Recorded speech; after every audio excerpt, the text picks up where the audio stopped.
Yep. Let me just quickly tell you that the Lagos Youth Alive Basketball League will also be going on this weekend. Femi, a lot of exciting basketball to watch out for. Yeah, absolutely. But to me, this weekend, it will be the weekend of the Children's Day to Democracy. May 27th. So from 26th to 29th.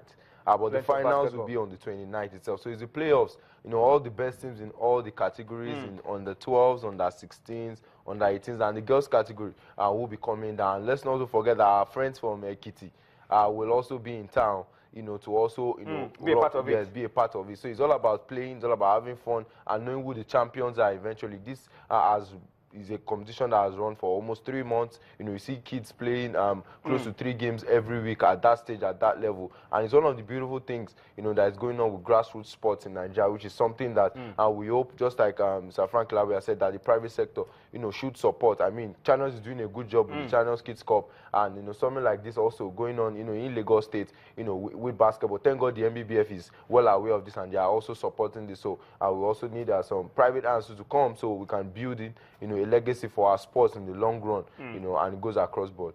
All right, so that's it, Femi. Thank you so much for your time on Sports Tonight. Femi will leave us now. Cecilia Morogbe will be joining us. We'll be talking Copa America on all our platforms, on digital platform, on terrestrial platforms. We'll be discussing Copa America. After this time out, join us again. Meet the men and women that make decisions that shape our world. The intrigues and politics that play out when participants come to the negotiating table. Some bring joy and some bring tears, especially when the unforeseen comes into play. And sometimes everything just falls apart and the drum bells of war resound. All these stories and more, some heart-wrenching and some heartwarming, on The World Today. Get the interesting details and incisive analysis on the program Monday to Friday, only on Channels Television. All right, so thank you for staying with us. It's still Sports Tonight. This part of the show, we will be spending the next few minutes to talk about the Copa America Centenary that will be taking place in the United States of America in a few days from now. And of course, joining me on Sports Tonight, I have Pretty Sissy. It's been a long time since he's been on this show, but we're happy to have Sissy with us on Sports Tonight. Sissy, I mean, you look good. Good to have you back on Sports Tonight. Thank you for having me. And of course, gentleman Yemi Adebayo is also on the show tonight. Guys, let's quickly trash this issue of Copa America. It's fast approaching. It's end of season, and we're expecting these top stars to go do this business for their countries. But Yemi, I don't know what you feel about it, but a lot of people believe that Copa America is easily the toughest continental competition for national teams in the world. Yeah, sometimes it appears, I agree, sometimes it appears that there's no gap between these teams. Even though you look at maybe Brazil and Venezuela in footballing terms, you expect there to be a gap, but when they just come to the field, you see lesser teams, especially in South America, lesser teams just take the top ones to the cleaners. You know what usually happens? You could see Bolivia beat Argentina. Argentina and Brazil, anytime they travel to Bolivia, what usually happens to them? So we have a big competition on our hands, and some of the guys from the other confederation joining in as well. Those guys might be the whipping boys, Haiti, Jamaica, the United States, the host. Yes, those ones. But the guys from South America would give a good representation for their continent. But guys like Argentina and Brazil will not bully anybody. I can trust me. They're not going to bully anybody. Sissy, this is the 100 years of Copa America. The United States is hosting for the very first time. What do you expect from the preparations, the hype, the build-up to this particular edition of the competition? You know, I think anything the Americans want to do, there's a glamour, involved in it and all that. It's going to be across 10 cities across the United States, starting on the 3rd of June. And when you're having a USA, of course, they're playing in Copa America and all that. When people are like, it's Copa America, why are they doing it? But because it's the 100th celebration, and of course the 45th tournament, and you're having 2 confederations coming together, CONMEBOL and of course CONCACAF, both of them. It's going to be in the USA, and 16 teams in this one, they're going to be playing it. And check the Americans, so anything they're actually doing as well, they just want to add glamour to it. I think from the opening ceremony, you're definitely going to be expecting a whole lot of glamour and everything you can think of. Yeah, I mean, let's talk about the teams now. we know one thing for sure. Every FIFA tournament, particularly at the senior level, there's always one country that is a favorite to win everyone, Brazil. Yeah. But the interesting thing is that in Copa America, they are not rated as favorites to win every edition. So for me, it looks like some people believe that sometimes this Copa America could even be tougher than the finals of the World Cup itself.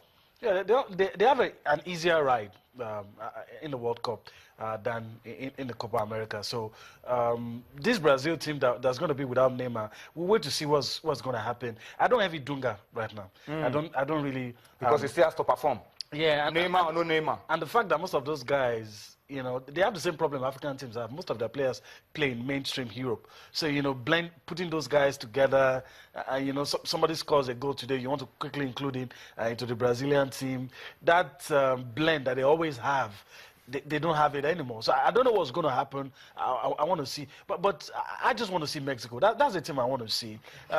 2 high-profile, 3 guys will not be there.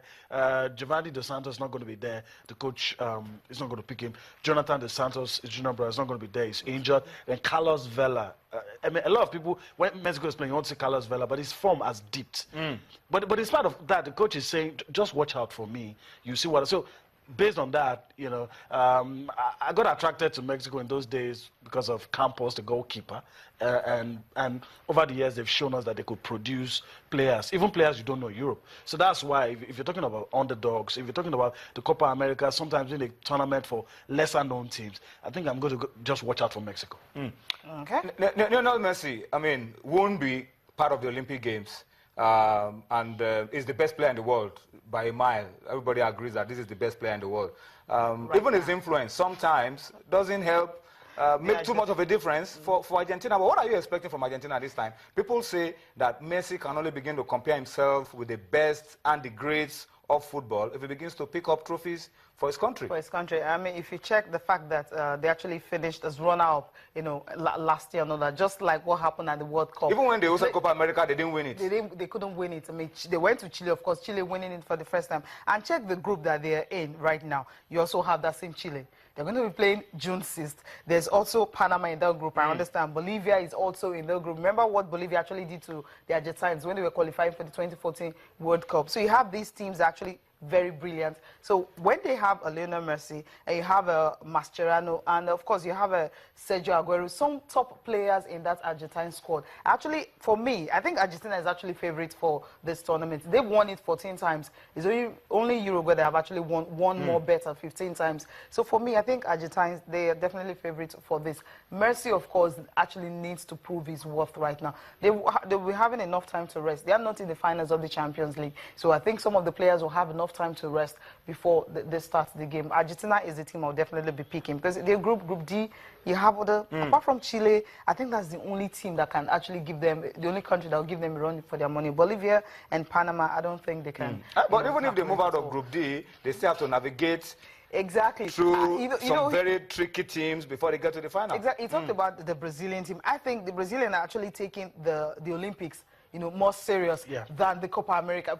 Because for you to pull out some of your best players and say, okay, I'm keeping this particular player for the Olympics and not for the Copa America. So it shows that the interest is not that there. So I will not actually tip the Brazilians at all. And if you check the numbers of time they won it, 8 times. That's when the Brazilians have won it. And when you're talking about football in South America, first of all, the first name that comes to your mind is actually Brazil, followed by Argentina. But right now, I don't think they're actually taking this tournament as serious as the Argentine would do. Well, I know one thing for sure. The Brazilians will be watching Dunga, and they will not take any excuses. They won't listen to him, tell them that Copa America is not important if Brazil flops, because they are yet to recover from what happened at the 2014 World Cup when they lost 7-1 in the semifinals to the Germans. Even before we wrap up this segment, the dark horses, and I want to talk about one guy, Luis Suarez. He's had an amazing goal-scoring run this season. And then Uruguay also, they've won it before. They won it before Chile won it.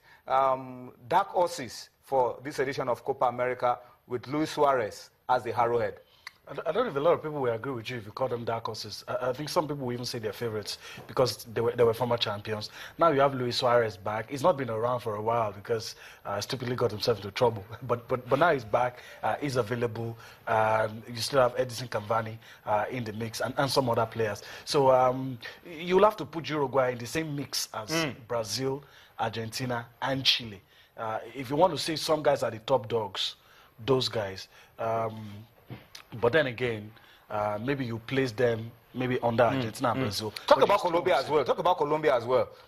Colombia, I mean, we know Radamel Falcao will not be here because his form has been poor of late. You know, it's just the nature of the Copa America. You may not know many of the players, but when they get to the field, they play against Brazil, play against Argentina, and those guys are not able to do anything. I do not rate Colombia highly. That's my own personal opinion. But of course, they can surprise me. Stranger things have happened in football. Sisi, who is winning this one? What are you putting your money on? Can I stick on my neck? Messi? You can go with your darling Messi. I think I'll just go with Neymar. Argentina. Argentina. I'll go to Argentina, yes. Argentina I will win think this they'll one. want to nick this one. You mean your smart money on Argentina as well? Chile. Chile. To retain it. Chile, yeah. To retain it? Yeah. All right. My guys have spoken. Sisi going for Lionel Messi's Argentina. And Yemi, okay, I see the connection. Going for Alexis Sanchez's Chile. Copa America 2016. That is the centenary edition that will be taking place in the United States of America. Well, I hope you enjoyed this part of Sports Tonight. We'll be back with more on Friday, tomorrow. Enjoy the rest of the show. We'll be back with more on Sports Tonight. Join us again.